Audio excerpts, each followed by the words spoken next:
Bismillahirrahmanirrahim, alhamdulillahi rabbil alamin, amma ba'd. Je suis très content de parler avec vous aujourd'hui d'une sourate que j'aime beaucoup, parce que pour moi, pendant longtemps, ça a été la sourate de l'impossible. C'est Souratul Baqara, la sourate de la vache, la deuxième sourate. Tu sais, la sourate que, lorsque tu rentres dans le dîn et que tu vois la taille qu'elle fait, tu te dis, la mémoriser, c'est même pas impossible. C'est même impossible de penser à la mémoriser, tu vois. Puis quelques années après, avec la réussite d'Allah Azza wa Jal, c'est peut-être possible que tu l'aies dans ta poitrine et dans tes actes. On demande à Allah Azza wa Jal de nous accorder de l'ambition dans notre dîn, dans notre mémorisation, dans notre concrétisation de notre dogme à travers les actes. Ya Rabbal Alamin. Ceci étant dit, Allah Azza wa Jal nous dit dans le début de Surat al-Baqarah, Bismillahirrahmanirrahim, Alif Lam Mim, Dhalika al-kitabu la rayba fihi, Hudal lil muttaqin. Alif Lam Mim, on va laisser de côté, ce sont des lettres, cela fait partie des secrets d'Allah Azza wa Jal, même s'il y a de nombreuses paroles dessus, on ne va pas s'attarder dessus, mais on va commencer directement par Dhalika al-kitabu la rayba fihi.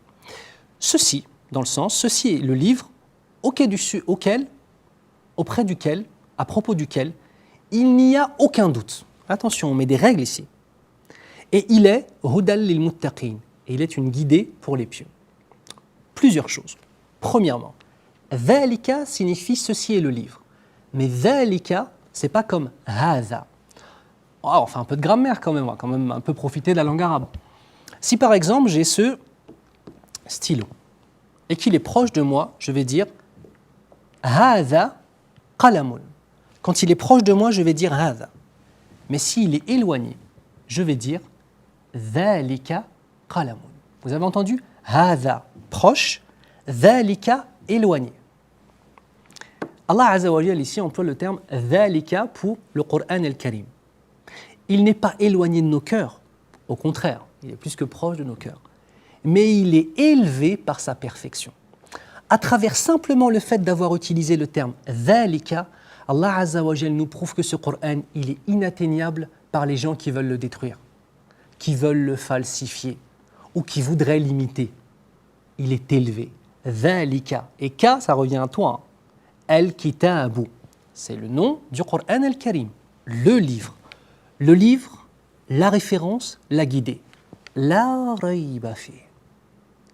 Il n'y a pas de doute à ce propos. Et là, on revient à une notion essentielle qui est al-yaqin, la certitude. Mes frères et sœurs, la chose qui a été la plus positive dans mon existence, en tant que musulman, ça a été d'avoir la certitude que le Coran est la parole d'Allah. De là, tout découle. S'il n'y a pas cette certitude, on ne peut pas construire. À partir du moment où je n'ai aucun doute que c'est la parole d'Allah, je sais qu'il est parfait. Je sais qu'il est d'origine divine. Je sais qu'il est la solution. Je sais qu'il me décrit la vérité ici-bas et dans l'au-delà. Je sais que mon bonheur réside en lui. Je sais que le bonheur de ma femme ou pour la femme de son époux, de ses enfants, de nos parents, je sais qu'il réside en cela. Je sais que le bonheur de la société et de la famille réside en lui. Si j'ai la certitude, mais s'il n'est pas la certitude, le Coran ne devient que comme un petit élément qu'on va prendre une fois de temps en temps, pendant le Ramadan, et puis on va le regarder un petit peu. Ah, c'est sympa le Coran, je vais faire un peu de tarawih. Le Coran, c'est la méthodologie de nos vies. Mais on ne le prendra pas comme méthodologie de nos vies si on n'a pas la certitude. Donc, si tu as la certitude, qu'est-ce qui va se passer? Hudal lil muttaqin. Il est une guidée pour les pieux. Ittaqa yattaqi, ça veut dire s'éloigner, c'est ça la base. S'éloigner de ce qu'Allah Azza wa Jal n'aime pas. Et en fait, regardez, c'est binaire. Ici, tu as ce qu'Allah aime, et ici, tu as ce que Allah déteste. Plus tu t'éloignes de ce qu'Allah déteste, plus tu te rapproches de ce que Allah aime. Ça, c'est une grande leçon pour l'éducation de nos âmes. Il y a des frères parfois qui se disent « Oui, mais si je délaisse simplement le haram et que je ne fais pas assez de bonnes actions, c'est pas bon. » Tu es déjà en évolution. Chaque fois que tu délaisses le haram, tu te rapproches du halal. Chaque fois que tu délaisses ce qu'Allah déteste, tu te rapproches de ce que Allah aime. Hudal lil muttaqin. Si tu es pieux, le Coran, c'est ta guidée.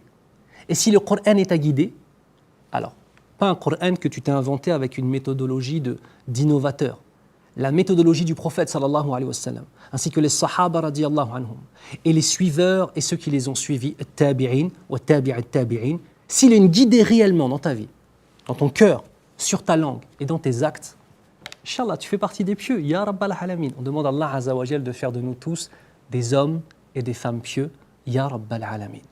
نسأل الله عز وجل أن يبارك في علمنا يا رب العالمين. On demande à Allah Azza wa Jal de mettre la bénédiction dans notre science, Inch'Allah. هذا وصلى الله على محمد وعلى آله وأصحابه أجمعين والسلام عليكم ورحمة الله وبركاته.